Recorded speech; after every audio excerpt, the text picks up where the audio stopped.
Buenas tardes, mi nombre es María Auxiliadora Cordero, soy arqueóloga y junto con mi colega María Isabel Guevara estaremos moderando este webinar organizado por el Colegio de Arqueólogas y Arqueólogos del Ecuador. Damos una cordial bienvenida a las personas que nos acompañan en Facebook Live y les invitamos a participar con preguntas para nuestros invitados en los comentarios al video live. En el webinar de hoy, que lleva por título Arqueología Inca en el Ecuador, 3 casos de estudio, tenemos el gusto de presentar a 3 profesionales, David Brown, Tamara Bray y Esteban Acosta, quienes nos presentarán sus trabajos de investigación en este tema. Este evento es el número 13 de la serie de webinars Arqueología del Ecuador hoy, del Colegio de Arqueólogas y Arqueólogos del Ecuador, que tiene como objetivo dar a conocer las investigaciones que se llevan a cabo en el país. Cada webinar tiene varias presentaciones cortas a fin de mostrar una variedad de trabajos como muestra. No intenta hacer una presentación exhaustiva del tema. Estos webinars están destinados no solo a colegas, sino también a un público más amplio, incluyendo a maestros, estudiantes, miembros de comunidades y en general a toda persona interesada en conocer más de lo que estamos haciendo en la arqueología en todo el Ecuador. Los webinars anteriores están ya en el canal de YouTube del Colegio de Arqueólogas y Arqueólogos del Ecuador. En pocos días más también encontrarán ahí este webinar. El tema de hoy tiene que ver con la arqueología del periodo Inca en el Ecuador. Los incas apenas necesitan presentación en Sudamérica. En Ecuador tienen una gran presencia en muchos ámbitos de nuestra historia. En lo que se refiere a la época precolonial, antes de la conquista española, es de lo que más se ha escrito en la historia del país. Sin embargo, la presencia inca en lo que es el actual Ecuador solo fue de unas cuantas décadas, en particular en la Sierra Norte, área que conquistaron más tardíamente. La misma duración total del imperio inca no fue tan larga, porque básicamente la expansión de este grupo desde su punto de origen en el sur del actual Perú duró como entre 1400 y 1535 después de Cristo, es decir, menos de siglo y medio en cuanto a la expansión. Entonces, ¿por qué se conoce tanto? ¿Por qué se nos enseña acerca de los incas en escuelas y colegios? Hay varias razones y solo mencionaré muy brevemente algunas. En sus exposiciones, los expertos aquí nos darán más información pertinente. Por un lado está la monumentalidad característica del imperio. A nivel de Sudamérica, la extensión del Tahuantinsuyo, como se llama el imperio inca, fue de 4.000 kilómetros, desde Ecuador hasta Chile. Es uno de los imperios más grandes del mundo antiguo. Si se comparan con el imperio azteca, se dice que este último llegó a 1.500 kilómetros entre México y Centroamérica. La monumentalidad en sus obras, desde los sitios de piedras inmensas en los Andes peruanos hasta el aprovechamiento y construcción de caminos hasta formar el Gran Capañán o Camino Inca, que recorre mucho del Tahuantinsuyo, incluyendo partes del Ecuador. Están las construcciones en nuestra región como Ingapirca y Caranqui, aparte de tambos y otro tipo de construcciones. De otro lado está el impacto en cuanto a las guerras de conquista inca en ciertas áreas. Tenemos, por ejemplo, el relato de la masacre de Yaguarcocha. También está el impacto de la caída del imperio a manos de los españoles, que fue un evento importantísimo en la región, que afectó a los grupos originarios que habían habitado en estas zonas antes de los incas. Y de ahí pues la historia que se escribió después de esto. Finalmente tenemos abundante documentación dejada tanto por conquistadores como por los cronistas indígenas y mestizos, así como documentos legales de tipo testamentos, que nos informan directa o indirectamente de la organización socioeconómica y política inca. Sin embargo, con todo lo presente que el imperio inca está en nuestra educación y en el imaginario nacional, en realidad no se ha hecho tanta investigación arqueológica de este periodo en Ecuador. Trabajar en sitios monumentales puede ser muy caro, no solo en cuanto al trabajo, sino luego después los gastos de mantenimiento. Pero hoy tenemos la suerte de contar con 3 arqueólogos, quienes nos van a presentar sus trabajos en relación al periodo inca en el país. Las 3 presentaciones se enfocan en la ocupación inca en diferentes momentos, lugares y desde distintas perspectivas. Le pedimos al público que nos acompaña que a medida que vayan teniendo preguntas, las escriban en los comentarios a la transmisión en vivo en la cuenta de Facebook de Arqueología del Ecuador Hoy. Sus preguntas se contestarán al final de las exposiciones. Comenzamos entonces presentando a nuestro primer invitado, el doctor David Brown. Él inició su carrera arqueológica en Texas a mediados de los 70. Formado como geoarqueólogo, su principal interés ha sido la evolución de sociedades humanas complejas. Comenzó sus trabajos de campo en los Andes, en una capital provincial del estado Inca, en 1987. La investigación para su disertación doctoral de 1992 la realizó en Pumpu, Perú, una capital provincial del Imperio Inca. El Dr. Brown vino al Ecuador en 1995 con una beca Fulbright para hacer seguimiento al trabajo de estudiar capitales provinciales incas y centros administrativos de nivel mediano en la Sierra Ecuatoriana. Dio clases brevemente en la Universidad San Francisco de Quito, donde se involucró con la arqueología de San Agustín de Cayo y realizó varias temporadas de campo en ese importante sitio inca de estilo cusqueño. Luego ha investigado los efectos de erupciones volcánicas prehispánicas en la Sierra Central y Norte, y sus trabajos actuales en Cochasquí a partir del 2016 le han llevado a ver la posibilidad de una sequía fuerte después de la erupción del Quilotoa en el año 1280 después de Cristo. Por mucho tiempo el Dr. Brown ha estado interesado en el ejército inca y su rol en las conquistas. Actualmente jubilado, el Dr. Brown espera continuar sus estudios en el norte del Ecuador tan pronto como sea posible. El tema que va a presentar es la vista desde el Pucará, fortalezas en la conquista inca de la Sierra Norte. Bienvenido, David. Tienes la palabra y puedes compartir la pantalla. Gracias, Mariuxi. A ver, voy a ver si puedo ponerlo. Gracias, Mariuxi. Gracias a todos por su presencia. Y bueno, buenas tardes. Aquí vamos. El censo Pucará, aquí mirando a Cochasquí y los pueblos de las faldas del volcán Mojanda, es uno de los fuertes del Cerro Pambamarca, 23 kilómetros al noroeste de Quito, y uno de los más de 50 que se han reportado de la Sierra Norte del Ecuador. Eran la gran mayoría, si no todos, construcciones imperiales para soportar la conquista inca de la región. Forman un insuperable registro arqueológico de esa conquista y su estudio revela una visión complementaria a la de los cronistas, validando unas historias mientras que cuestiona otras. Al final, los fuertes representan un enfoque sorprendentemente sofisticado y las agrupaciones que veremos representan los dedicados rasgos militares más grandes del nuevo mundo precolombino. La conquista de la Sierra Norte empezaba poco después de la pacificación de la región Cañari alrededor de 1460. Para empezar, desviamos un poco a este enorme Pucará que las crónicas indican fue construido al extremo sur de Chimborazo por el cacique Cañari Chabancayo al orden de Tupac Inca como castigo por su rebelión. Muestra todas las características esperadas de un fuerte militar de los Incas. Un lugar alto, con pendientes pronunciados, una prominente plataforma central, mampostería inca, y rodeado por varias terrazas concéntricas de defensa. Destinado a guardar la frontera todavía insegura del recién conquistado territorio, ofrece un modelo para los Pucará de la fase inicial de la conquista del norte. A diferencia de los cientos de pueblos fortificados por mucho de la sierra del Perú y una parte del Ecuador, aquí se trata de instalaciones netamente militares, poblados por soldados, y no aldeas amuralladas.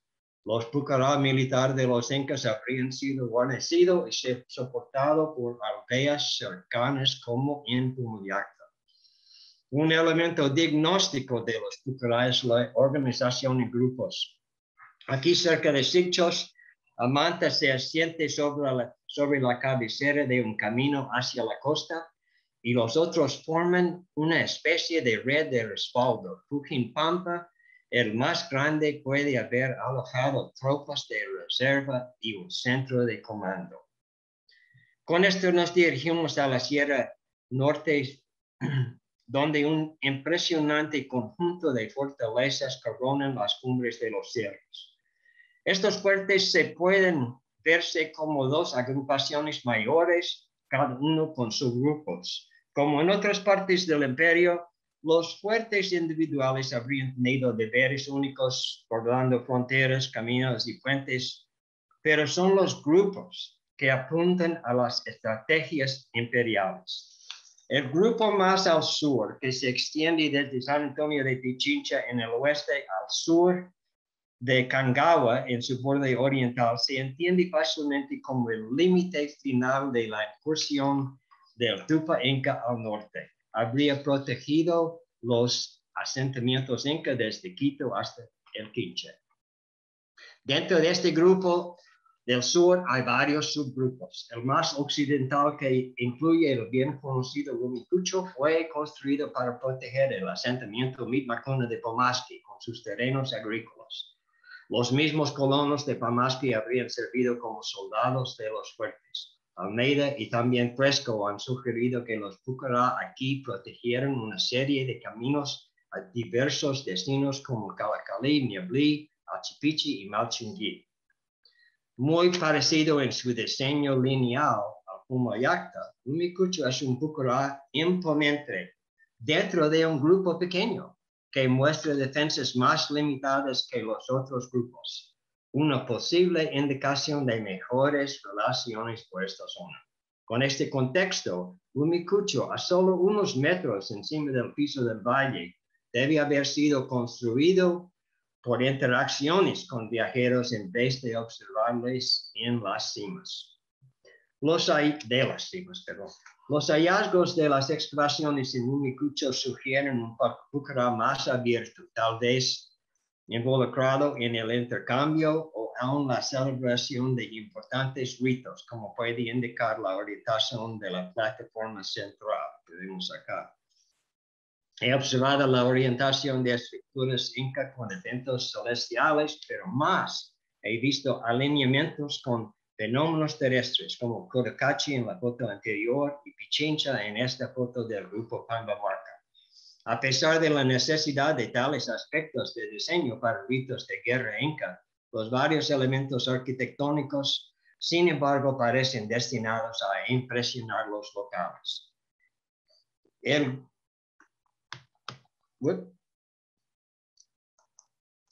Ahí está, pero estaba congelado. Los hallazgos, el grupo central de la línea fronteriza consistía en los varios Pucará alrededor del pueblo de Guayabamba. La mayoría de las instalaciones en este grupo yacen en las alturas. Todos se asientan al norte del río Guayabamba y la mayoría puesta encima de la actual carretera panamericana. De un punto de vista militar, eran construidos de asegurar el cruce de los ríos Guayabamba y Tisque, un pasaje peligroso para el ejército. Como indicaba Cieza de León, esto fue el Capacñán, el camino real de los Incas. Aunque algunos opinan que eran construidos a impedir el paso del Inca, ni uno de los Pucará está lo suficiente cerca para amenazar el camino con piedras de onda. Y con su visibilidad como aviso, el ejército simplemente habría cruzado de Rumicucho al Chipichi, donde no estaban fuertes. No, el camino y los fuertes de Guayabamba eran Inca. Lo más grande de todos los grupos de Pucará Pambamarca contaba con 13 instalaciones en el grupo mayor y varios otros subgrupos asociados. Su enfoque militar es obvio de la imagen y el paisaje del extinto volcán de Pambamarca con las faldas del sur casi inaccesibles por ser tan pendientes fue ideal para meter sus fuertes. Con 56 hectáreas fortificadas en la configuración original, una tercera parte del espacio amurallado en todo el norte, Pamba Marca fue el baluarte de la defensa regional. Una vez expandida, llegó a más de 85 hectáreas, más de la mitad del área fortificada de todo el norte. Calculamos de 34 a 40,000 soldados de guarnición completa aquí, casi 3 veces más grande que nuestras estimaciones para los grupos Rumicucho y Guayabamba combinados. Además de guarnecer un estimado población alta de militares, los Pucará del Pamba Marca eran entre los más grandes edificados por el imperio. Tingumí, Quitoloma, Pamba Marca, Pucarito y Campana son 5 de las 6 más grandes del norte, abarcando una área total de 57 hectáreas entre los 5 y más de 18 kilómetros de muros defensivos, casi una tercera parte de la longitud de todas las murallas del norte.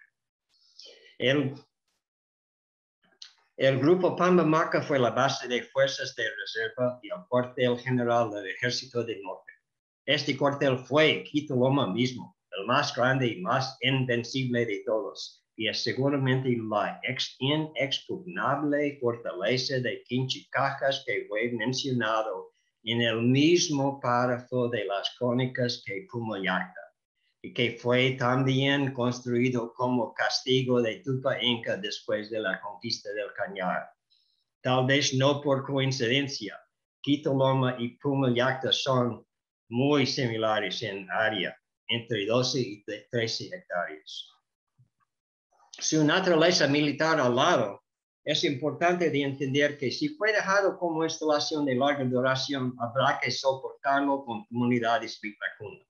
Como dice Cabello de Balboa, le obligó a construir en Quinchicaja una poderosa fortaleza en la cual dejó una fuerte guarnición de Mitimaes. El gran número de Mitmacuna Cañari notado alrededor del Quinchi por Frank Solomon respalda esta propuesta y ayuda a confirmar que varios fuertes de la frontera sur son de esa época temprana.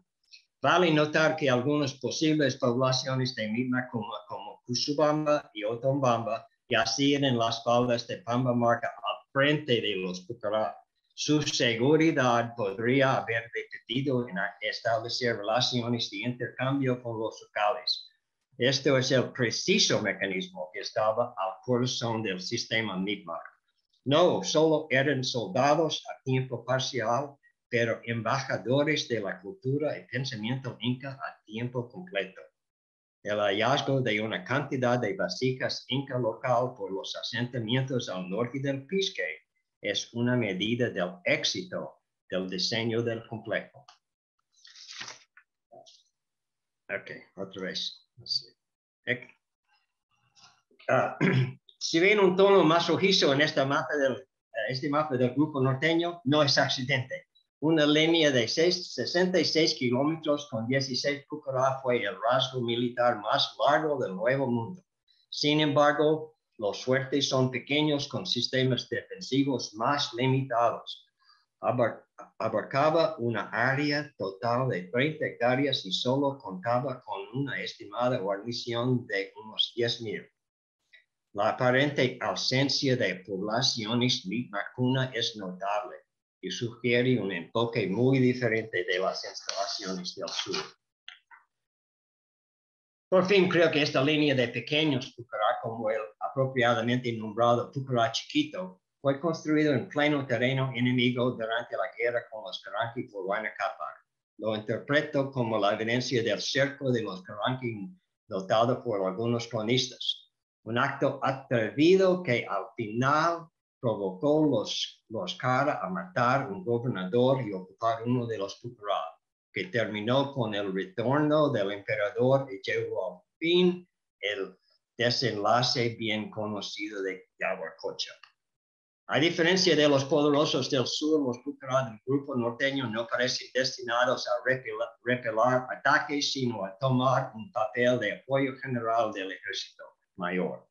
El churro de llanas y asnaco, por ejemplo, yacen debajo de la meseta de Cerro Negro y no podrían defenderse de un ataque de arriba. Entonces su orientación fue al sur, pero a 1000 metros encima del camino actual y los asentamientos precolombinos de la zona, es probable que su función era más observación que interacción directa.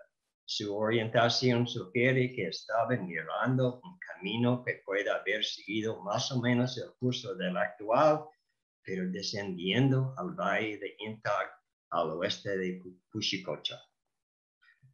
Resumiendo, el contraste entre Pambamarca y la línea norteña de Cerro Negro La Chimba es marcado. Pambamarca es un ejemplo claro del plan de imponer fuertes con una población leal para soporte y tal vez alejado un poco de los asentamientos locales para ser menos amenazador a esas poblaciones.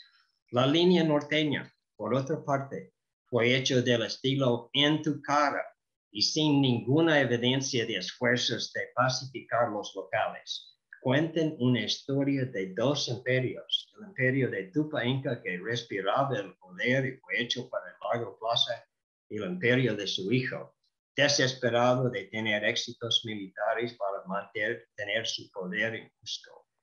Las dudables decisiones hechas por Huayna Cápac y sus costosas fallas en el norte ayudaban a debilitar el Estado justo al momento que estuvieran viniendo los españoles, y aún más alargaba la distancia entre Cusco y Quito, un camino fatal para el imperio.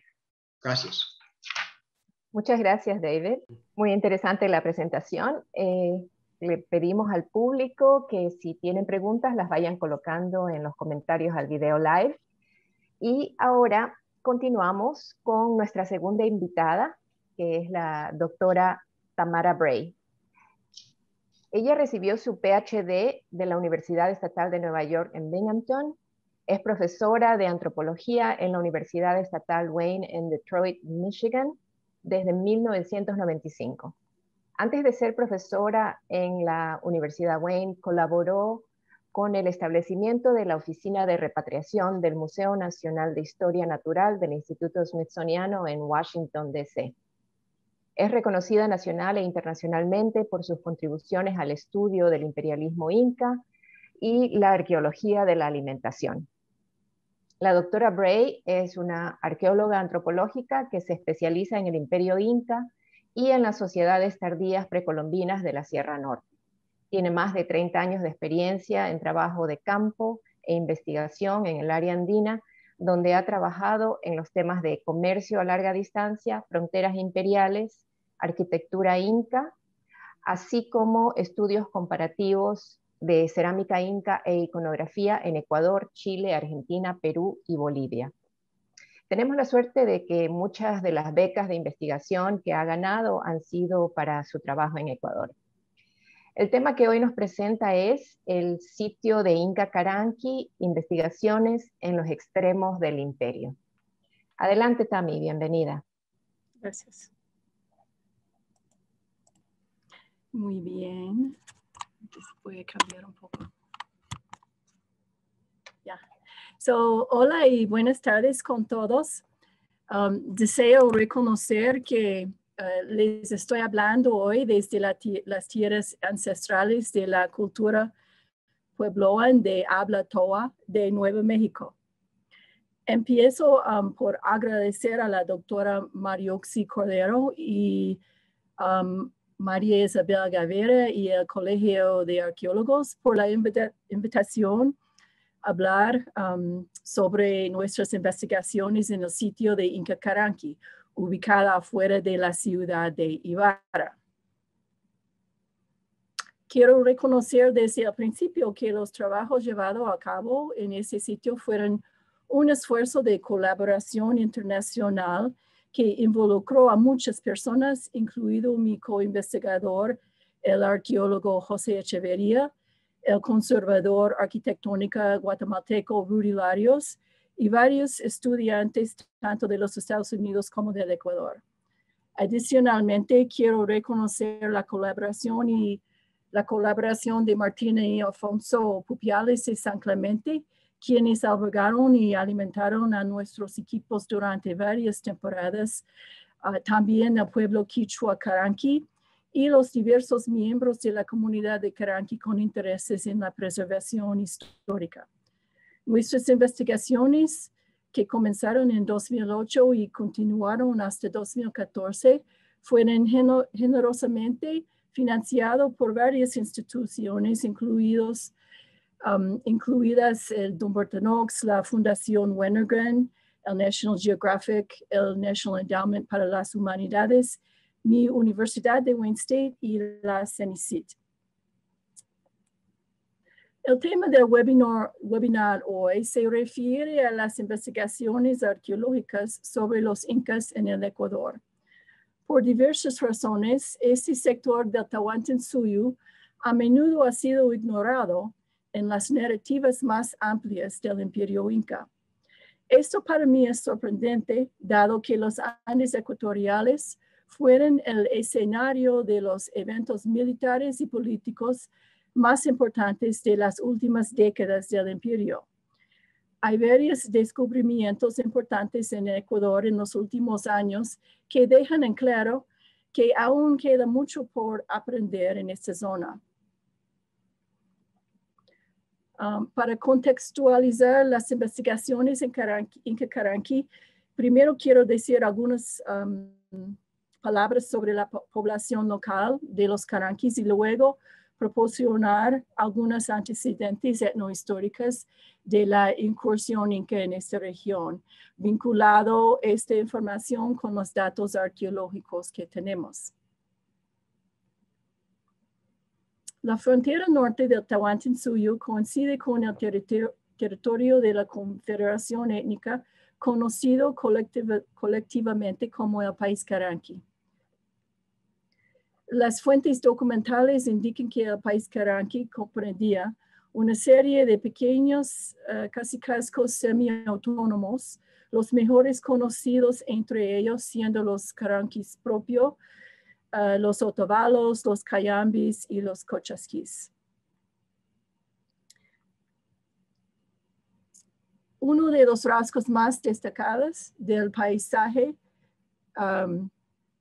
cultural de esta zona son los grandes montículos conocidos como tolas. Durante los 80 se identificaron casi 100 de estos sitios de montículos mediante interpretación de fotografías aéreas. Desafortunadamente, la mayoría de estos han sido destruidos en los años intermedios debido al desarrollo y la falta de protección estatal. La evidencia arqueológica apoya la idea de que estos sitios funcionaban como centros ceremoniales de uso limitado en lugar de sitios de habitación permanente. No obstante, la mano de obra involucrada en su construcción habla de un alto grado de complejidad social durante la era prehispánica tardía. Ahora podemos mirar la evidencia arqueológica perteneciente a la incursión inca en esta región y cómo esto coincide con los datos etnohistóricos. Los primeros relatos del País Caranqui fueron registrados por Cieza de León, quien viajó a través de la Sierra Norte en su camino de Colombia a Cusco cerca de 1546. Cieza nos brinda detalles importantes sobre las personas y lugares que encontró, destacando particularmente los sitios incas que vio. En la Sierra Norte del Ecuador, los sitios incas que él observa se dividen en dos categorías principales: las fortalezas o pucarás y los aposentos. Respecto a los pucarás, dado que David acaba de hablar sobre estos sitios, no necesito decir mucho más sobre esta categoría, excepto para reiterar que los nuevos datos saliendo especialmente de Pampamarca dejan en claro que estos sitios eran ambos construidos y utilizados tanto por las fuerzas locales como por los incas. Pasaré ahora a la otra categoría principal de sitios incas mencionados por Cieza, los aposentos. Dividió estos en 3 grupos. Uno, alojamientos sencillos o ordinarios. 2, aposentos incas lujosos, como los descritos para Caranqui y Mocha. Y tercero, aposentos grandes y reales, como Quito y Latacunga. Con respecto a la última categoría y los 2 sitios incas más importantes mencionados por Cieza, es desconcertante que no tengamos casi ningún conocimiento arqueológico ni de Inca Quito ni de Inca Latacunga. En el otro extremo del espectro, es decir, los aposentos ordinarios, presumiblemente estaría San Agustín de Cayo. En este caso es extraño que, aunque Cieza menciona a Mulajaló, ubicado a unos 8 kilómetros al sur de San Agustín, no menciona al Cayo mismo. Es posible que San Agustín y Mulajaló alguna vez formaron un solo asentamiento imperial. Dejo esta idea aquí y espero más información sobre las nuevas investigaciones en esta área de Esteban, quien dará la próxima charla.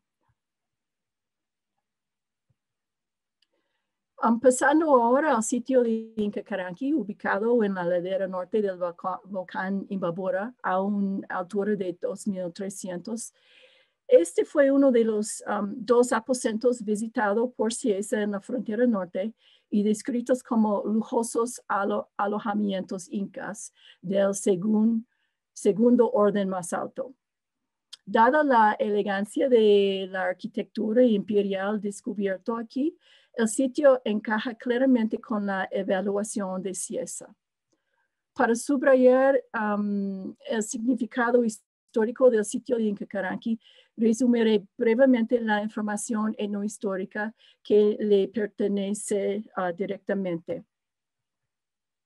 Como todos saben, los cacicazgos del país Caranqui resistieron ferozmente la incursión inca, según algunos unos 17 años. Cuando finalmente Huayna Cápac prevaleció, se dice que exigió retribución por su desafío al masacrar a toda la población masculina adulta de los Caranquis. Los cuerpos de los muertos fueron arrojados al lago que aún hoy se conoce con el nombre de Yaguacocha o Lago de Sangre. El sitio de Inca Caranqui queda a 4 kilómetros al sur de Yaguacocha.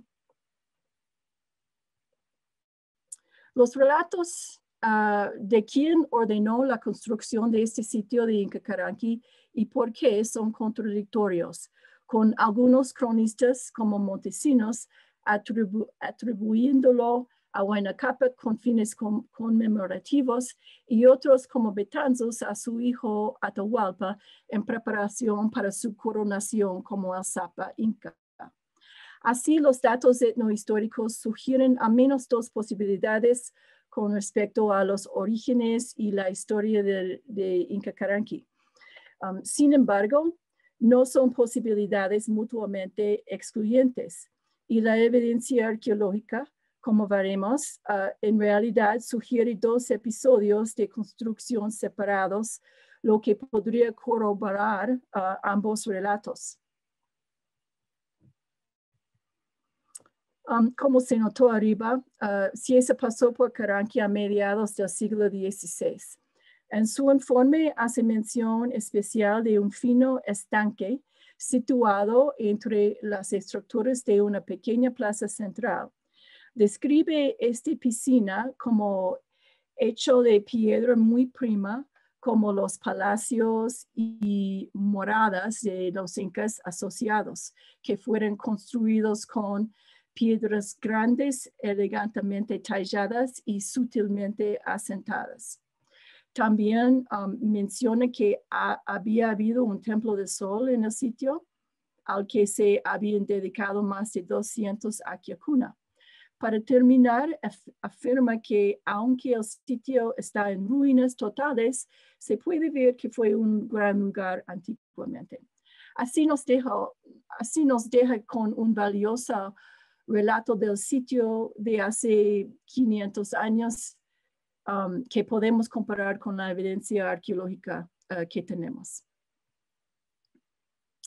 Investigaciones anteriores, así como los trabajos realizados por nuestro equipo entre 2008 y 2014, revelaron que los principales elementos imperiales en el sitio de Inca Caranqui incluyen una cayanca inca en la parte suroeste del sitio, una zona residencial que consta de varios grandes edificios rectangulares, una estructura semisubterránea con obras hidráulicas asociadas y una extensa red de canales y rasgos de drenaje. Algo de la presencia inca en Caranqui se conoce desde hace tiempos, gracias en parte a la preservación de 2 muros de construcción pirca con nichos encontrado en un lote privado en el centro del pueblo. Estas paredes, que aún exhiben vestigios de yeso y pigmentos, formaron la esquina de un Inca Cayanca o sala grande. Usando GPR, nuestro proyecto identificó una serie de elementos rectangulares debajo de la superficie dentro de esta estructura, pero no llevamos a cabo excavaciones aquí. Al noreste de la Cayanca, a unos 80 metros, queda la probable zona residencial de los élites del sitio. En este área identificamos los cimientos de 3 edificios rectangulares de aproximadamente 9 por 13 metros de tamaño, además los vestigios de varios canales. No encontramos casi nada de material cultural en este sector, debido a que toda la capa superior del suelo había sido sacado por hacer ladrillos por los anteriores propietarios. Mencionaré brevemente aquí las fechas de radiocarbono que obtuvimos, que revelan que hubo 2 ocupaciones radicalmente discontinuas en el sitio.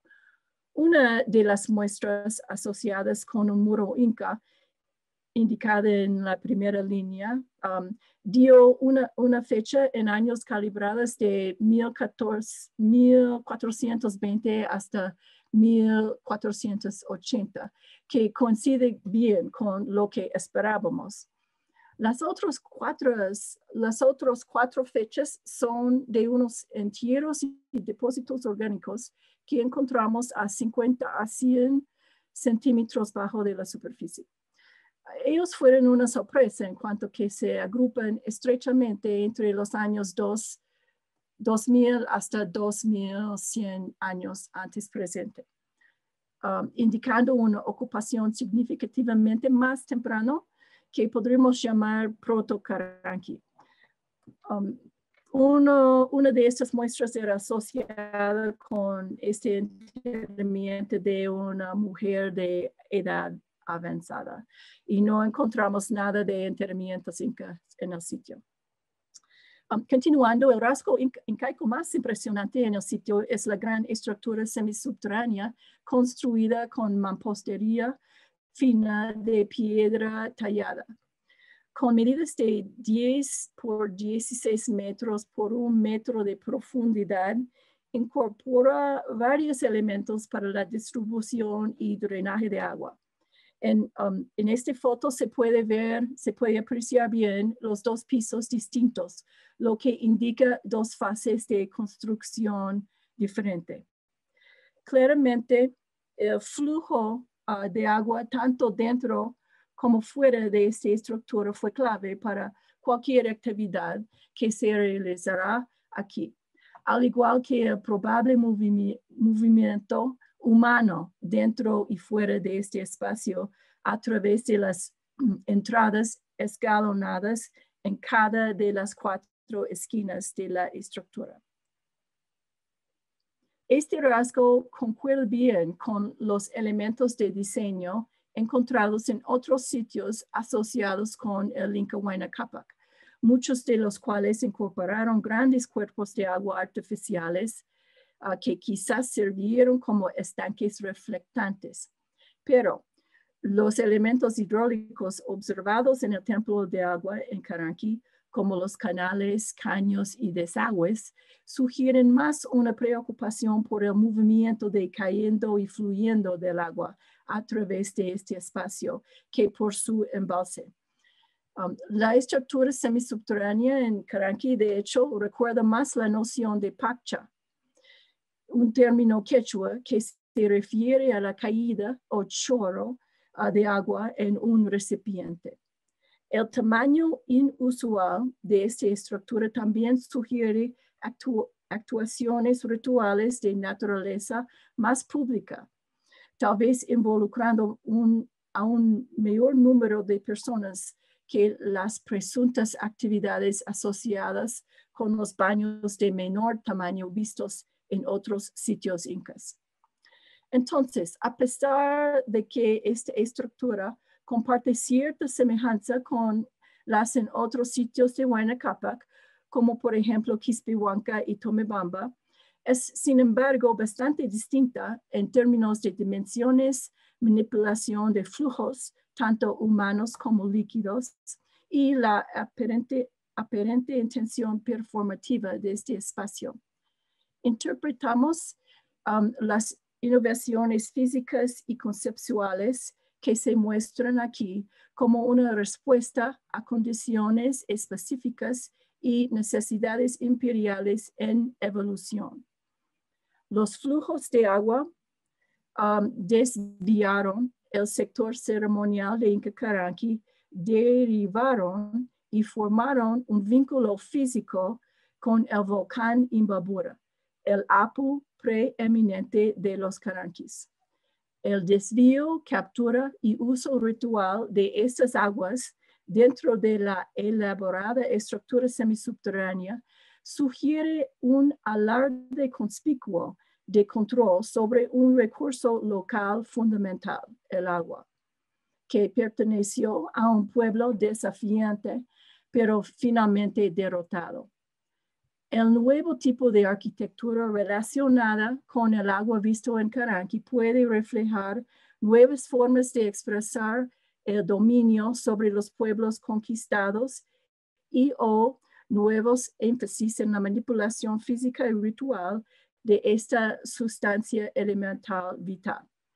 Y terminaré aquí y agradeceré tus preguntas y comentarios después. Gracias. Muchas gracias. Agradecemos a la doctora Tamara Bray por su interesante participación. Y continuamos ahora con el programa. Las preguntas pueden ir colocándolas en los comentarios y al final se las haremos a los participantes y podrán escuchar las respuestas. Nuestro tercer y último invitado de hoy es el arqueólogo Esteban Acosta Barreno. Él es licenciado en Antropología con mención en Arqueología por la Pontificia Universidad Católica del Ecuador de Quito. Está terminando la maestría en Antropología en la Universidad Federal do Pará en Brasil. Ha trabajado en diversos proyectos arqueológicos a lo largo del Ecuador y también tiene una experiencia en el norte de Brasil. Sus intereses de investigación están en el área de la antropología y arqueología de la alimentación. Recientemente lo hemos visto en los diarios del país por su investigación en Mulaló, de la que recién ha terminado trabajos de campo y laboratorio, así que esta presentación es una novedad para muchos de nosotros. El tema de su charla hoy es ¿Incas, españoles o los dos? Proyecto arqueológico Mulaló Salatilín, investigación y rescate de un sitio arqueológico ocupado durante la transición del periodo Inca al colonial, trabajo de campo y primeras aproximaciones. Gracias por estar en el webinar, Esteban. Podemos pasar a tu presentación. Listo. Buenas tardes con todos. Un gusto darles a conocer la investigación. Ya voy a poner a compartir la pantalla. Buenas tardes con todos. Entonces, como Mariuxi gentilmente les comentó, este trabajo recién estamos terminando. El trabajo de campo se acabó a finales del mes de enero. Hemos trabajado un poco en laboratorio, todavía tenemos muchas cosas que hacer. Como verán, hay muchas preguntas que se pueden responder y que se tienen que responder. El sitio resultó ser un sitio arqueológico riquísimo, con mucha información. Es un sitio realmente fenomenal, como van a ver a continuación. Esta es una panorámica de la excavación, de la mitad de la excavación, a inicios del mes de enero. Bueno, una pausa para decir que mi exposición va en torno a explicar los trabajos de campo y cuáles son las preguntas de investigación que se van a tener, y cómo ha sido la dinámica que es trabajado con la comunidad, y aparte, cuáles son las perspectivas que se tienen para el futuro. Listo. Bueno, rápidamente, como ya se han hablado, básicamente, hay tres antecedentes: los geográficos, los históricos y los arqueológicos. El sitio se encuentra en la parroquia de Mulaló, del cantón La Tacunga, es en el barrio Salatilí. Este barrio se encuentra al este del pueblo de Mulaló. Como explicó Tami también, ella habla sobre lo que dijo Pedro Ciza de León, sobre el tambo de Mulajalo, que pueden existir pueblos mintimaes en esa zona también. Y los arqueológicos también, como hemos venido escuchando, las investigaciones de la doctora Tamara Bray en la área de San Luis del Cayo, del doctor David Brown, que también justamente los dos son panelistas en este webinar, y las investigaciones de la doctora Josefina Vázquez en el área de Tanicuchi. Bueno, aquí podemos ver el sitio arqueológico. El sitio arqueológico donde se trabajó se encuentra, como dije, al este del pueblo de Mulaló, a más o menos 1 kilómetro desde el parque, desde el parque central. Bueno, este fue el equipo de trabajo con el que se trabajó. Los asistentes fueron la arqueóloga Diana Cordero, el señor Byron Ortiz y el señor Cristian Brito, como asistentes míos, y también como los asistentes locales. Una cosa que fue importante y que decidí hacerlo es que hay una equidad de género también en los trabajadores de campo. Entonces se contrató a 6 personas, y 3 hombres y 3 mujeres, y los cuales tengo que agradecerles mucho, porque sin su trabajo tan fuerte no se hubiera logrado terminar el trabajo. Ellos quiero nombrarles porque posiblemente estén escuchando, son la señora Carmen Sevilla, la señorita Gabriela Hualachuco, la señorita Evelyn Ruiz Sancho, el señor Luis Cayancela, el señor Stalin Molina y el señor José Rocha. Aquí podemos ver unas fotos del personal, cómo se trabajó, el área donde se zarandeó la tierra. Todo se hizo un levantamiento topográfico, todo fue registrado y recuperado y analizado de la manera más sistemática y científica. Bueno, voy a contar un poco sobre cómo se llega a la investigación de este sitio. Este sitio está destinado a ser un tanque reservorio de agua para este terreno, perdón, para la comunidad del barrio Salatilí. En el 2019, los vecinos del barrio Salatilí me contratan para que haga una prospección exigida por el Instituto Nacional de Patrimonio Cultural para ver si es posible hacer o no la construcción de un tanque reservorio de agua, que los vecinos del barrio llevan 17 años buscando cómo hacerlo, ¿no? Porque realmente la zona de ahí es la tierra es bastante arenosa y el agua se filtra muy rápido y tiene una falta de agua bastante grande para sus actividades pecuarias y agrícolas. Entonces, en el año 2019 se hizo una prospección en la cual, haciendo una unidad de 2x1, encontramos estas evidencias que podemos ver aquí. Encontramos dos vasijas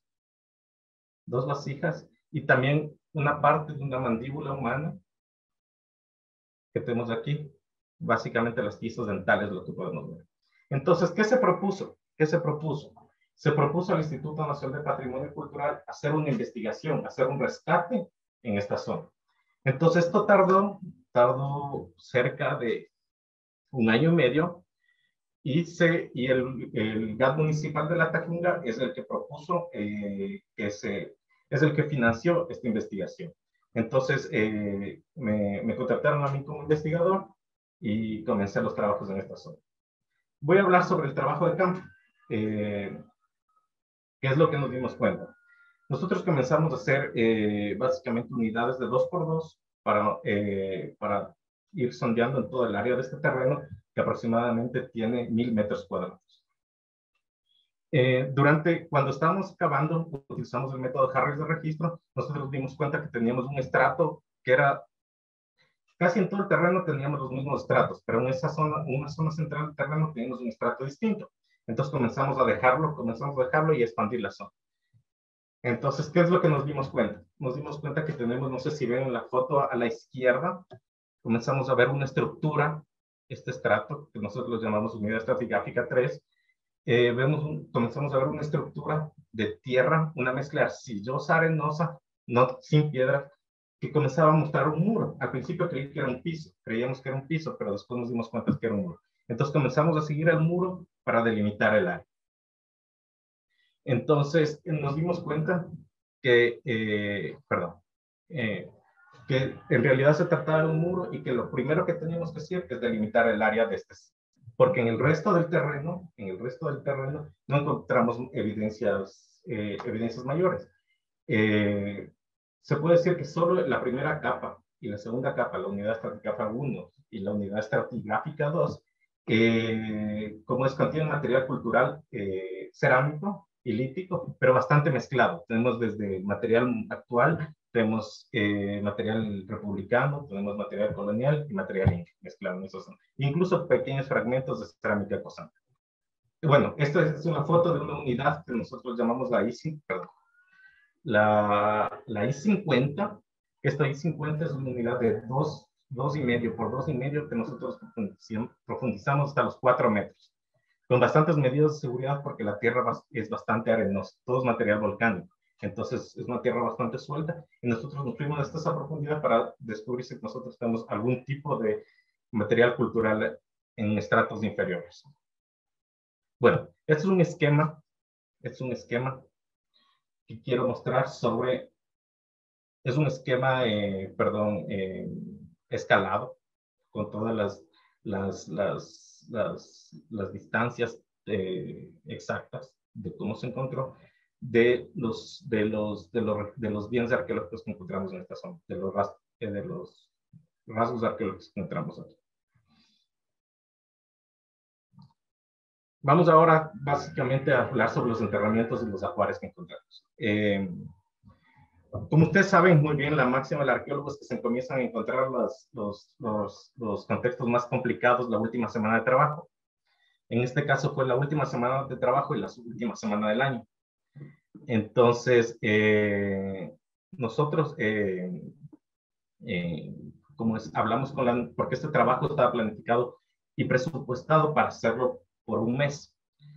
Pero entonces nos encontramos con esto y hablamos con la administración del proyecto para que se nos permita trabajar un mes más en el trabajo y poder hacer el rescate íntegro del terreno, porque en la zona abundan los huaqueros, y aparte la gente de la zona también, si se quiere trabajar con la gente de la zona, con las personas de la comunidad, ellos también están muy interesados en la investigación, pero también están muy interesados en el agua. Después compartiré cuál es mi idea sobre eso. Entonces comenzamos a encontrar una serie de enterramientos dentro de la estructura. El primer enterramiento que encontramos fue el que nosotros denominamos V16, que es este esqueleto que tenemos aquí, que está, se encuentra más que el esqueleto, se encuentra el esqueleto completo, se encuentra partes de los huesos, las sombras sobre todo, están en muy mal estado. Lo encontramos y comenzamos a limpiar. Encontramos esto en el dedo de este esqueleto, este anillo. Este anillo no tiene nada que ver con un anillo de una técnica o de una procedencia prehispánica. Hoy es completamente distinto. Luego comenzamos a encontrar esto, pequeños en la parte noroeste. Después paso al esquema para mostrarles cada uno de los enterramientos, dónde son. encontramos un pequeño orificio circular, una pequeña mancha, y excavándola comenzamos a encontrar, encontramos dientes de niño, dientes de leche de niño aquí, en esta parte de aquí, y junto a una huella de esta, del estilo Vicker, ¿no? Que es típico inca. Junto a esto, encontramos otro orificio redondo también, otra mancha redonda, donde encontramos dos botellas pulidas negras, con dientes de leche también de niños.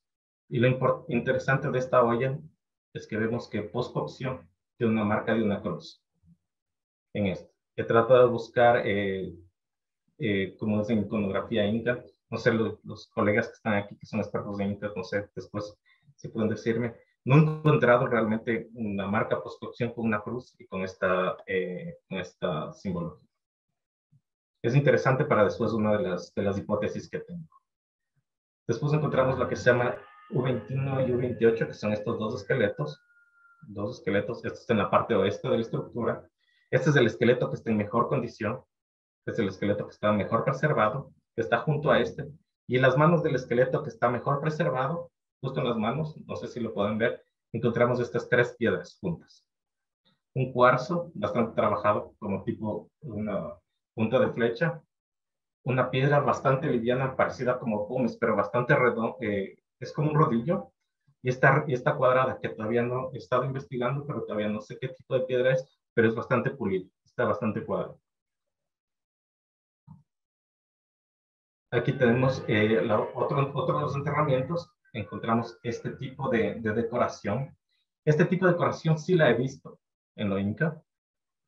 Mientras buscaba, he trabajado con bastantes artículos, he estado buscando artículos sobre decoración inca, pero no la he visto en relieve, como decoración plástica. Es bastante diferente también. Tenemos esta olla globular alivaloide, y lo que hemos recuperado de este enterramiento son estos dientes.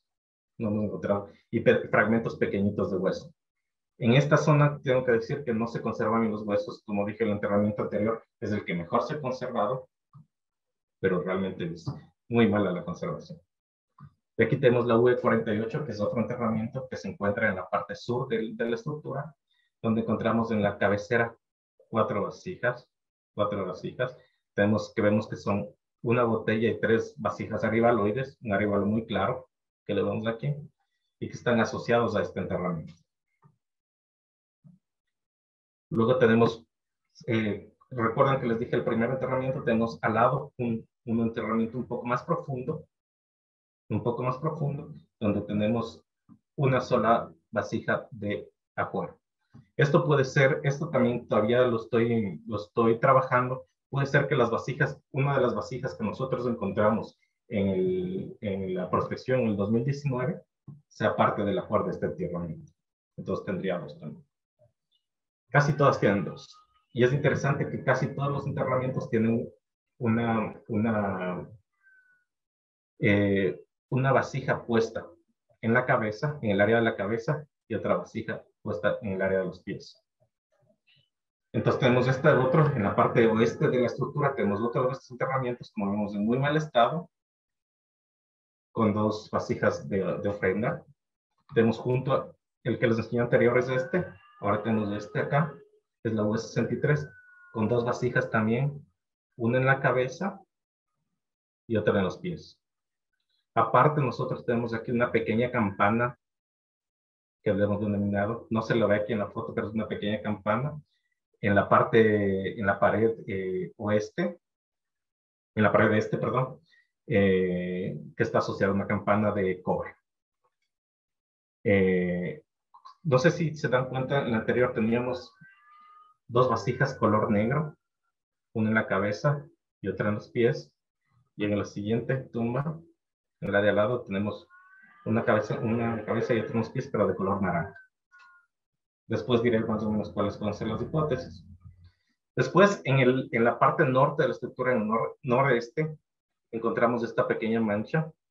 Aquí comenzamos a excavar y como vemos aquí, encontramos este arívalo de aquí, con otro tipo de decoración. Encontramos esta botella junto al arívalo que está aquí.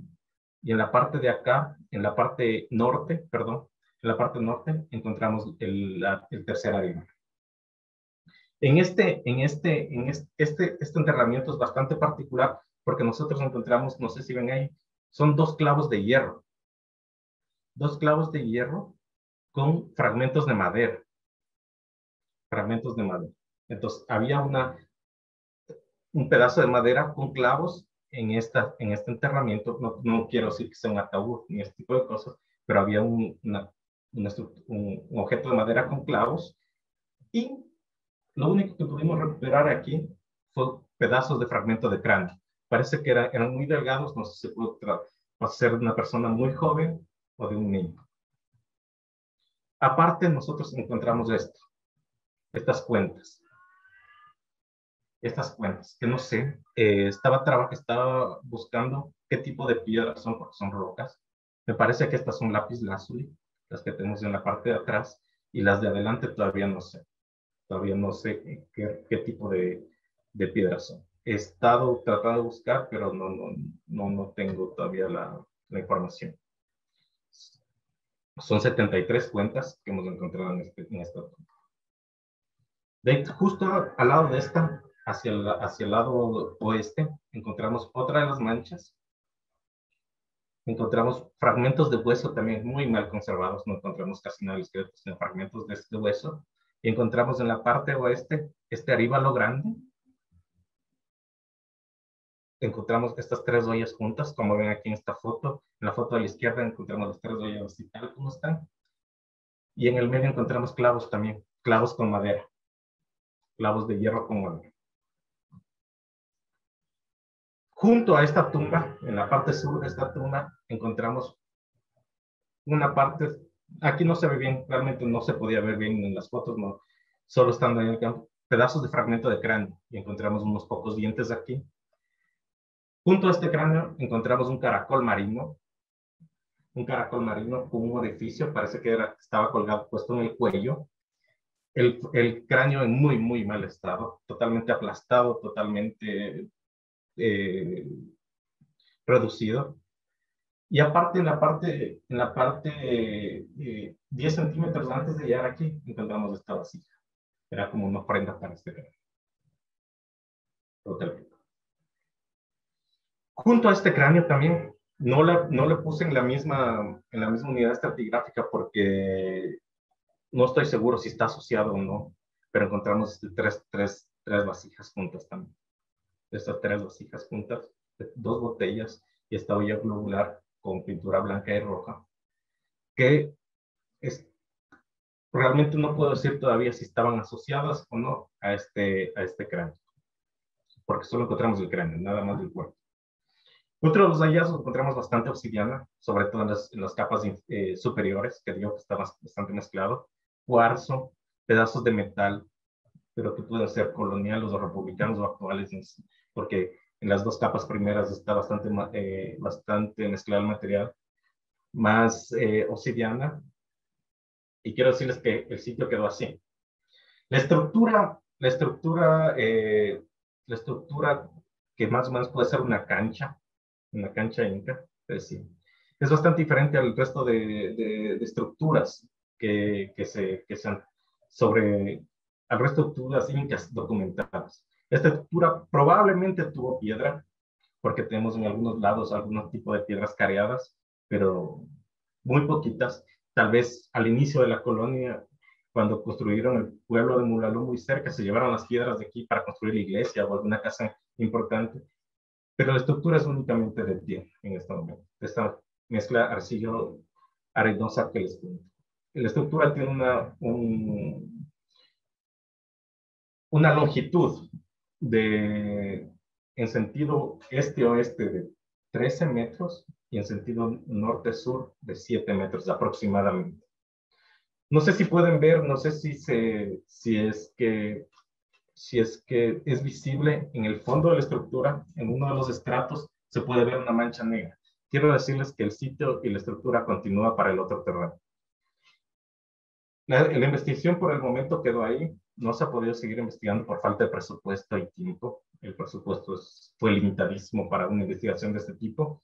He estado peleando con cada centavo para poder hacer la mayor cantidad de cosas que se puede hacer con esto. Pero quiero decirles que el sitio sigue, que el sitio está ahí, que es muy importante presionar para la preservación de este sitio, no en sí del terreno, de esta estructura, porque, como les digo, no es una estructura de piedra, esta capa que serían tal vez las bases de la estructura, es bastante deleznable. Esto se va a erosionar, se va a ir. Aparte, yo creo que es importante que la comunidad también tenga su tanque de agua, que lo puedan revisar, pero el sitio sí, para el otro terreno y para todo el área. Entonces es muy importante que se pueda presionar para que se siga investigando. Este sitio es increíble. El trabajo en laboratorio lo realizamos en Mulalo mismo, laboratorio primario que usted sabe, lavado de tiestos, registro, limpieza, todo tipo de cosas, montaje. Tenemos los primeros análisis de fragmentos, tenemos un total de 7.257 fragmentos, sobre todo en la parte superior. Tenemos 640 tiempos diagnósticos, 775 fragmentos líticos. Tenemos 3 enterramientos y recipientes cerámicos en buen estado que han visto son 26. Tenemos este tipo de fragmentos también, tenemos pocos fragmentos de este tipo de decoración inca muy típica. Este es un perfil de la unidad I-50 que les comentaba que hicimos hasta los 4 metros, básicamente, donde solo encontramos las capas de cascajo. Sería importante también para alguien que trabaje con vulcanología tratar de ver cada una de estas capas que sí pueden corresponder a un tipo de a distintas erupciones. Bueno, esta es una parte esta es una actividad que hicimos conjunto con los vecinos del barrio y con los trabajadores, que es importante también mostrar a la comunidad, ¿no? Todos los trabajos que están haciendo, porque la comunidad, ustedes saben que han trabajado los colegas que comienzan a decir que están sacando oro, que están sacando cosas, que están llevando, que quien les dio permiso, ustedes saben todos los problemas que hay a veces con las comunidades. Entonces, es importante como una responsabilidad ética del investigador mostrar lo que está haciendo y tratar de explicar cuál es la importancia del trabajo y qué es lo que se ha trabajado. Entonces, por esta situación del COVID, logramos conseguir unas carpas que nos prestaron, que decimos que el presupuesto es bastante corto, y tratamos de presentar, ¿no? En un espacio abierto en el sitio mismo y explicarles qué es lo que se ha trabajado y cómo se ha trabajado, qué es lo importante. ¿Cuáles son los análisis necesarios que son básicos en este momento? Y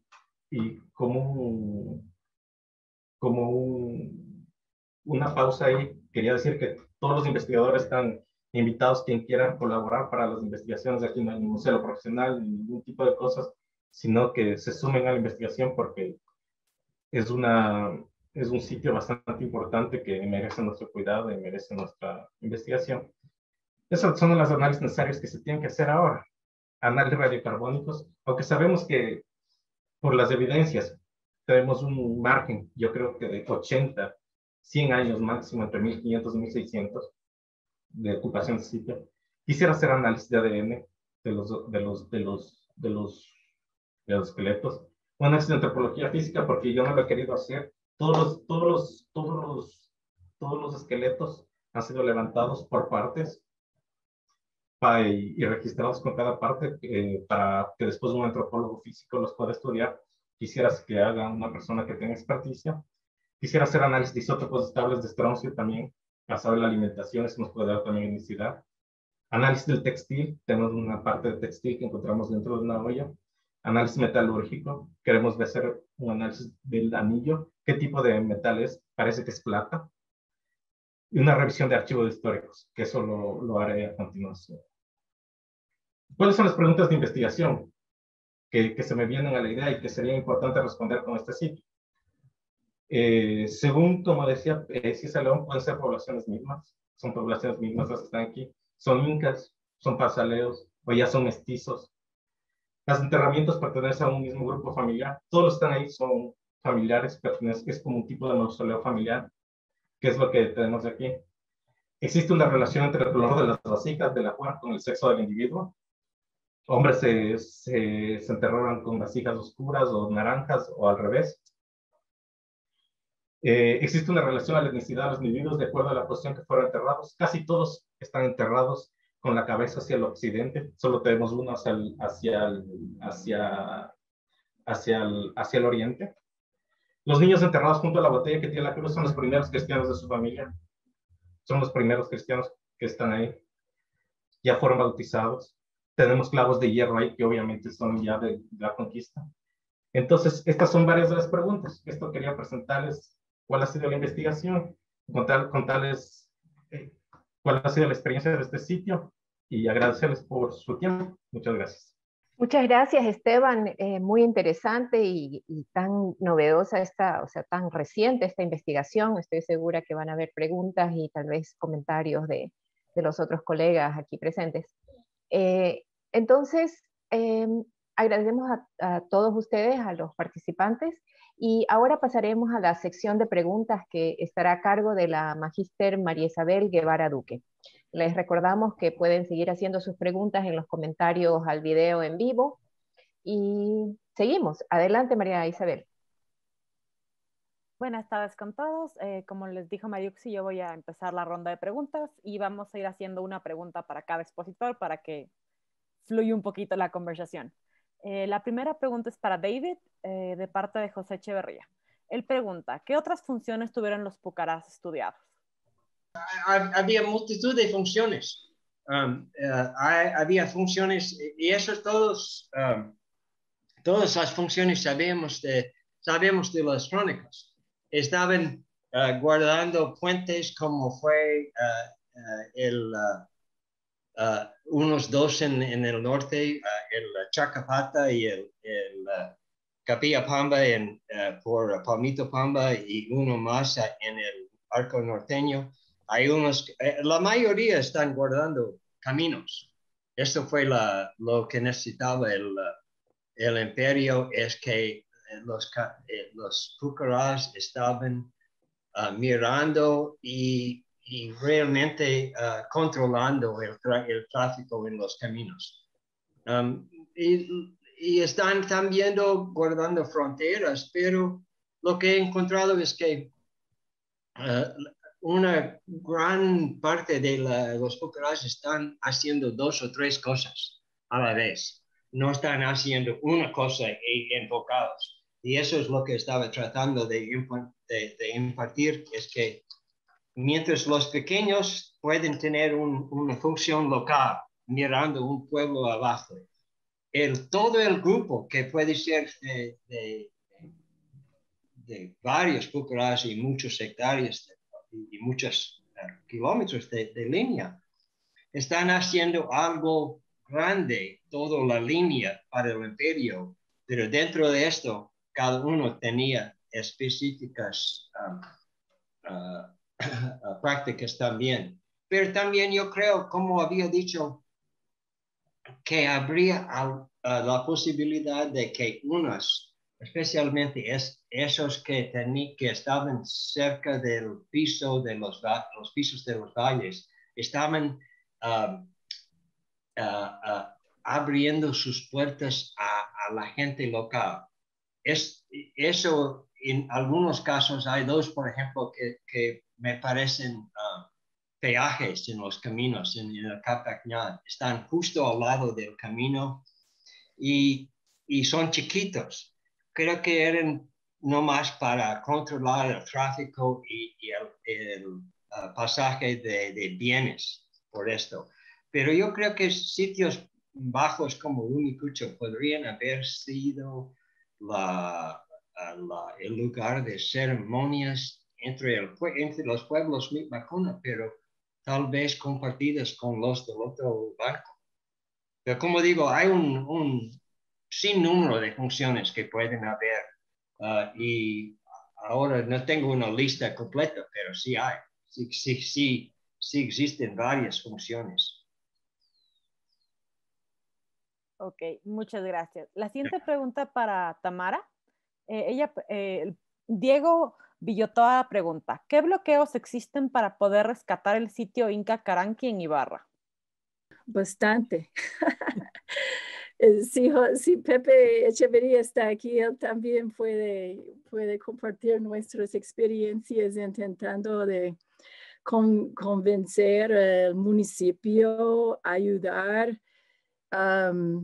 Bueno, yo creo que los impedimentos más grandes, obviamente, siempre son fondos, son falta de protecciones del INPC. Ese sitio ellos han dejado caer en pedazos, es pudriendo, desafortunadamente. Perdieron mucha plata para nada, no hay, sin resultados. Entonces, plata, falta de protección. Yo creo que la comunidad de veras querían ver el sitio usado y desarrollado como un centro de turismo, ¿no? Es lo que quieren todos, pero falta de la iniciativa del municipio, digo. Es una pena realmente que eso pase en muchos sitios aquí. Sí, lo sé. Bueno, la siguiente pregunta es para Esteban. Mau Torres pregunta, ¿qué se va a hacer con los objetos encontrados? ¿Dónde se van a resguardar? ¿Y cómo fue la recepción por parte de la comunidad hacia la investigación? Buenas tardes. Bueno, como saben, o sea, toda la cultura material recuperada está inventariada y se va a entregar al Instituto Nacional de Patrimonio Cultural. La comunidad quiere tener la tendencia de ellos. Están tratando de hacer un proyecto para construir un museo ahí en Mulaló, porque igual se incautaron a un vaquero de la zona, incautaron más de 300 piezas sacadas del área. Entonces, la Junta Parroquial y la comunidad quiere armar un proyecto, buscar fondos para construir un museo en Mulaló y que las piezas vuelvan allá, pero bueno, eso tardará. Por el momento, para el Instituto Nacional de Patrimonio Cultural se entregará. También los esqueletos, como digo, me gustaría, estoy tratando de buscar fondos para poder hacer las investigaciones necesarias. Y también como una cosa de ética que aprendí del sitio de Palmito Pamba, tal vez después con la parte de los esqueletos que ya no van a ser analizados, después de sus análisis, volverlos a enterrar en la zona, ¿no? Ellos, por algún motivo, fueron enterrados ahí, tenían sus familiares en esa época, eran personas, ¿no? Entonces merecen descansar en la zona donde están también. Eso. Perdón, la comunidad. La comunidad acogió bien, la mayoría de la comunidad. Ellos, como les digo, ellos han sufrido 17 años por la falta de agua. Uno de los vecinos y el presidente del barrio, que es uno de los señores que trabajó con nosotros, me contaba que la mamá se ha muerto peleando por tener agua y hasta ahora no ve el tanque. Que ellos básicamente están queriéndolo de lado. Se interesaron mucho, como digo, en la investigación arqueológica. Incluso, como digo, ellos presionaron para la presentación de las ollas, para que sea el museo, ellos están moviéndose para todo. Pero, como digo, la construcción del tanque es lo primordial para ellos. Creo que es importante que se logre construir el tanque ahí. Creo que es importante que trabajemos juntos de la mano patrimonio y el agua también con ellos. Creo que el patrimonio es una de las cosas que yo amo, en la que trabajo y todo eso, pero creo que el agua es muy importante para ellos también. Entonces se puede combinar los dos trabajos. Como digo, en el terreno de al lado, la estructura sigue, tenemos un sitio gigante, tenemos por todo el lado, entonces sería importante poder trabajar juntos, ¿no? Eso. Muchas gracias, definitivamente. Otra pregunta para David. Se pregunta si es que se puede calcular la población relacionada a cada pucará. Sí, he calculado de todos lo que puedo medir. Hay algunos que están tan destruidos que no realmente puedo medir sus sus límites, pero sí he calculado para todos lo que puedo. No, a ver si tengo. El número total que tengo por todo el norte es algo de 60 a 80 mil soldados. Eso sería si todos eran ocupados al mismo tiempo y todos eran todos eran completos a cualquier momento. Lo que calculo es que he usado como 6 o 7 maneras de calcular y he tratado de tomar una media de entre todos. Y lo que me muestra es que hay algunos tipos de fuertes diferentes. Hay algunos que son muy metidos y que contienen muy poca gente y que fueron muy, muy seguros. Otros que tienen mucho espacio abierto y probablemente contenían tropas de reserva. Algunos de los largos como Pingomí en Pambamarca puede haber contenido más de 8,000 soldados, 9,000 soldados en campamento. Incluso había espacio para campamento en algunos lugares abiertos, aunque no se puede decir que es muy cómodo, como sabe Mariuxi. La cima de Pambamarca hay una zona de muchas hectáreas entre los Pucará, que está guardado por los Pucará, donde pueden haber puesto 100,000 llamas o tal vez 20,000 soldados acampados ahí. Pero no tenemos ni la idea que todos eran ocupados al mismo tiempo. Pero seguramente cuando fueron ocupados, todo un ejército inca estaba dentro. El otro comentario que es interesante es que, porque justo estoy pensando en esto, para un soldado del ejército fue mucho honor y la oportunidad de botín y avanzar en la sociedad. Por el soldado Macuna del Pucará en un lugar fríísimo, no tenía ni la posibilidad de botín, ni la posibilidad de honor fuera de su pueblo, y fue para ellos los soldados de los Pucará eran gente dedicado, porque no fueron una carrera muy bien reconocido. Mientras los soldados de batalla, que eran muy diferentes, cuando pierden el Guanacapac en el norte, no llevaban los otros tropas que tenía. Fui a Tomebamba para reclutar soldados específicamente de Colcas, de Tachapoyas, de Chile, donde dice que la gente fueron más peligrosos. Eran los tipos que quería para el soldado del campo de batalla, a diferencia del Pucará militar. Bueno. Ok, muchas gracias. Para Tamara, primero tenemos un comentario de José Echeverría, que dice que, como tú mencionaste, Tamara, lamentablemente no hay interés de parte de las autoridades para preservar estos maravillosos sitios.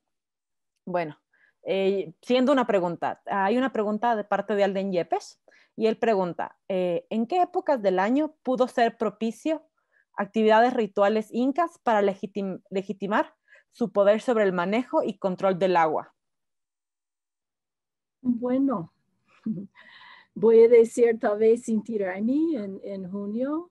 Eso fue el mes más auspiciado por los incas, pero de veras, quién sabe, realmente no sé. Realmente no creo, no sé si este sitio fue ocupado por mucho tiempo. Realmente lo dudo.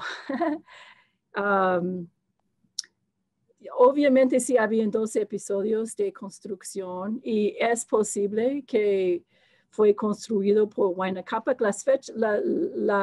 La única fecha de los incas de la ocupación inca que tenemos es más o menos temprano, ¿no? Y como estamos viendo por todo el imperio, cuando seguimos los cronistas, las fechas son tardío, pero cuando conseguimos datos arqueológicos, indica que probablemente cosas pasaron mucho más temprano que pensamos al principio en base de los documentos.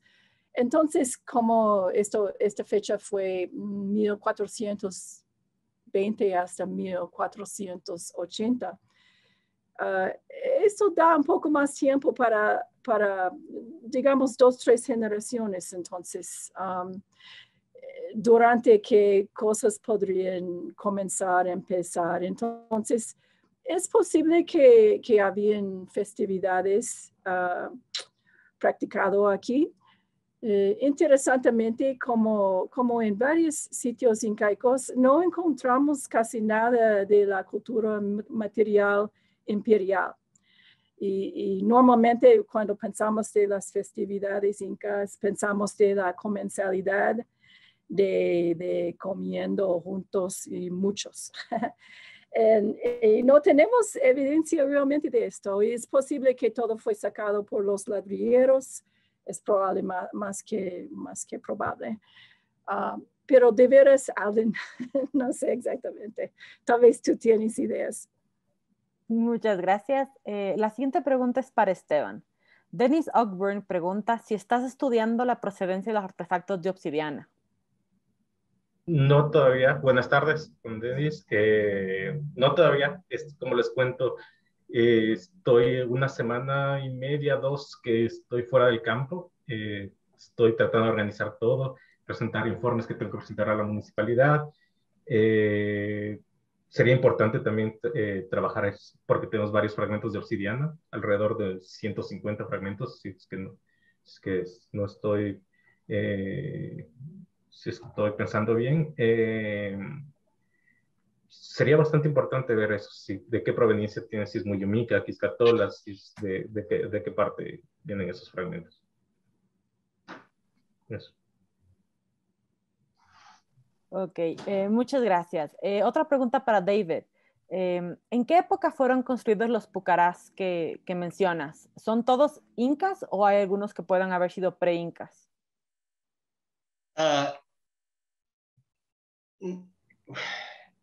No, bueno, usando la palabra pucará puede abarcar un número de instalaciones. Pero si estamos hablando de fuertes militares intencionales dedicados a militar, no existe en todo el Nuevo Mundo, menos en la cultura inca, y son raras en todo el mundo. Solo hay pocos en Europa construidos por los romanos. La mayoría de los pucarás en la región andina son pueblos fortificados, pueblos amurallados, que tienen la población toda adentro, toda la población adentro. Si tienes un fuerte que es lejos de la población, es inca. Y no hay manera en el norte. Sí, estoy seguro que algunos de los pucará inca fueron capturados y reutilizados por los Caracas. Eso es obvio de las crónicas y probablemente si entramos en la arqueología en esos pucarás vamos a encontrar. Pero en ningún pucará que nadie ha excavado han encontrado que tiene pre-inca abajo. Cerámica inca va al fondo de todos los pucarás. Algunos son más los de la línea al sur que estuve hablando de Pamba Barca a Rumicucho. Yo creo que 90% de este grupo eran construidos por Topa Inca y dejados por él. Algunos por Huachalá eran añadidos por Juana Cápac. Y en el norte todos los que pasan de Urcoquí a Ibarra y hacia Zuleta eran de Juana Cápac. Entonces, pero eran dos tiempos importantes con los dos emperadores de construcción. Pero dicho esto, no estoy seguro que no fueran como 4, 5, 6 periodos de construcción. Incluso como vemos a las construcciones de Pambamarca y su diseño parecido, pero no tan parecido, yo creo que podemos haber tenido grupos de Mitmacuna de varios lugares en el imperio que eran mandados a construir su pucará en el grupo. Entonces eran diferentes un poco porque eran hechos por los Guayacuntos o los Cañari o los Chachapoyos. Y realmente estas prácticas no eran todo contemporáneo.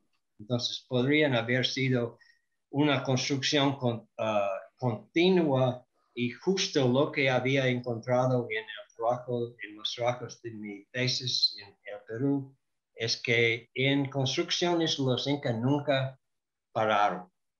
Cuando han construido todo el sitio, empezaron a destruirlo y reconstruir. Eso fue su manera, porque yo creo que tenía que emplear sus gentes o habrá una rebelión. Muchas gracias. Otra pregunta para Tamara. ¿Para qué crees tú que fue usado el sitio del que hablas y qué artefactos se han encontrado asociados a las estructuras? Pues, bueno, como dijo, habían 2 episodios de ocupación. Uno súper temprano, que fecha hace 2000 años. Y en este caso, en esta ocupación tempranísimo, encontramos evidencia doméstica, como viviendas y como enterramientos. En el episodio Inca, como digo, yo pienso que fue construido al fin del avance en la frontera norte, tal vez por Huayna Cápac, después el evento en Yaguarcocha, y yo creo que probablemente eso fue el caso, porque sin tranquilizando la gente local no podría comenzar una construcción de este tipo. Y después yo creo que hay cronistas en que se puede tener confianza, como Betanzos, que dice que Atahualpa estaba construyendo o podemos decir remodelando este sitio que ya fue en place, o ya existió, para ser como el asiento de Supanaca real, porque él estaba, Betanzos dice que tuvo su piwiwarmi aquí, la mujer que sería, ella fue niña, pero que sería su coya, y cuando toma la borla del Zapa Inca, tendría que tener también su coya y también tiene su asentamiento. Entonces, todas esas cosas estaban comenzando a hacer en ese sitio de Caranqui. Entonces, yo creo que al último momento fue intentado hacer el sitio de la Panaca de Atahualpa, pero nada pasó porque Pizarro entró y ellos se encontraron en Cajamarca y fue asesinado y eso fue todo. Ok, muchas gracias.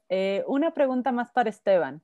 Primeramente, Juan Pablo Vargas te felicita a ti y a tu equipo por el trabajo y te pregunta, Próximo al sitio, ¿se identificaron camineras o ramales del Chapacñán que lo relacione con el Tambo o con Guamaní, como se menciona en las crónicas?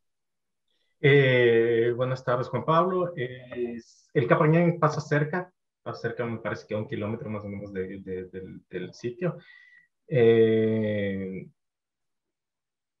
Ramales de caminos, ¿no? Por el momento no. Estoy tratando de buscar más información del área, porque no hay realmente mucho. Pero no, realmente ramales de caminos. Lo único que sé y lo único que conozco que es el Capañán, que pasa bastante cerca. Eso. Ok, gracias. Una pregunta más para ti. Esteban, Denise Toazo pregunta si es que hay posibilidad de que en tu investigación entren estudiantes como pasantes. Ya ahorita no, por ahí ya ahorita ya se acabó la investigación en este momento de campo. Como estoy terminando los análisis de laboratorio, tal vez, ojalá, si es que hay una segunda etapa, con mucho gusto, no habría ningún problema. Perfecto, muchas gracias. Esas son todas las preguntas para los expositores por hoy. Pero antes de pasarle de vuelta a Mariuxi para cerrar este webinar, tenemos saludos desde Nebraska, Estados Unidos, Alemania y Manabí para los expositores. Y muchas felicitaciones. ¿Puedo hacer algo, decir algo a Esteban? Sí, claro. Rapidito. Felicidades por el trabajo. Aquí es muy interesante lo que encontraste y yo tengo mucho material que podríamos compartir y comparar. Los cuentas que tienes azules, ellos creo que de lo que podría ver son cuentas de Nueva Cádiz, y yo encontré también en una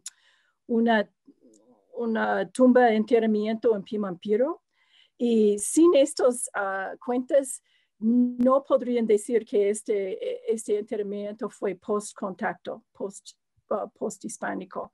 Y además, vasija Panzaleo, yo teníamos uno de estos y creo que es un fake, no sé qué se dice, pero es pseudo Panzaleo, ¿no? Porque es Sí. más gruesa, y teníamos la misma cosa. Y Sí. yo tengo muchas ideas, pero podemos compartir información, Claro. creo. Okay. Perfecto, y yo agradezco mucho. Eso mismo es lo que pedía, que ustedes, que son los profesionales con más experiencia, me puedan ayudar y podamos compartir y podemos trabajar de mejor manera. Muchas Seguro. gracias. Perfecto. Bueno, vamos a estar en contacto de todas maneras. Ahora ya tenemos los contactos de todos nosotros para que intercambien la información necesaria. Solamente quería añadir algo que Esteban dijo y que me parece muy importante resaltar. En ciertas comunidades es imposible pedir a la comunidad que proteja un sitio cuando necesidades básicas no se han cubierto. O sea, lo del agua necesitan tenerlo. Tal vez las autoridades necesitan dar atención al sitio arqueológico, pero la comunidad puede estar dispuesta, pero siempre y cuando, digamos, se solucionen los problemas básicos, ¿no? Así que muchas gracias a todos por la intervención. Hemos llegado ya al final del webinar y bueno, quería agradecerles a todos los participantes, al doctor David Brown, la doctora Tamara Bray, el arqueólogo Esteban Acosta, y por supuesto también a la comoderadora María Isabel Guevara. Les recordamos que este webinar lo encontrarán en pocos días en YouTube, junto con videos de presentaciones anteriores, y les invitamos a compartirlos. Antes de despedirnos, también queremos recordarles que pueden seguir al Colegio de Arqueólogas y Arqueólogos del Ecuador y su serie de webinars en redes sociales. Les esperamos a todos en unas pocas semanas más con un nuevo webinar de nuestra serie Arqueología del Ecuador hoy. Hasta pronto y les deseamos a todos que se mantengan en muy buena salud.